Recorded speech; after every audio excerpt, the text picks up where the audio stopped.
Hello అండి.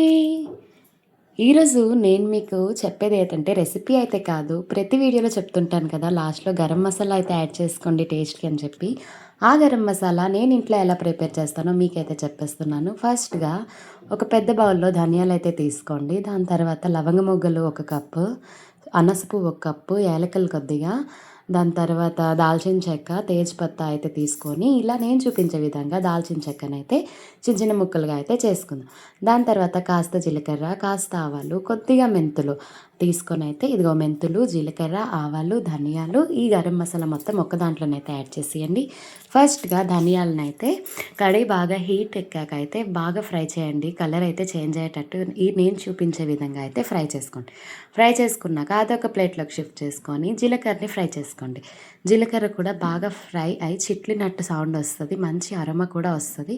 ఆ టైంలో తీసి మళ్ళీ ఆ ప్లేట్‌లోనే కలిపేయండి. దాని తర్వాత ఆవాలన్నీ ఫ్రై చేసేటప్పుడు మనకి తెలిసిపోద్ది. బ్లాక్‌గా ఉన్నవి మనకి వైట్ కలర్‌గా టర్న్ అయిపోతే పేలుతాయన్నమాట.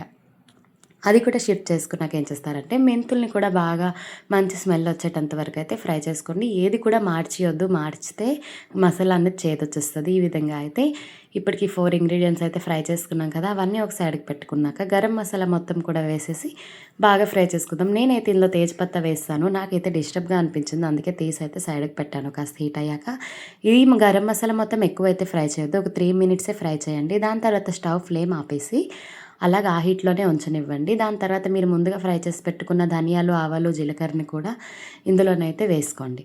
వేసుకున్నాక ఏం చేస్తారంటే బాగా కలిపి కాస్త కూల్ అయ్యాక నేను చూపించే విధంగా బాగా కలిపండి. కాస్త అంటే ఎక్కువ కూల్ చేయొద్దు. కాస్త కూలాక కొద్దిగా వేడి మీద ఉన్నప్పుడే మిక్సీ జార్‌లోనైతే ఏసుకొని బాగా పౌడర్ అయితే కొట్టుకోండి.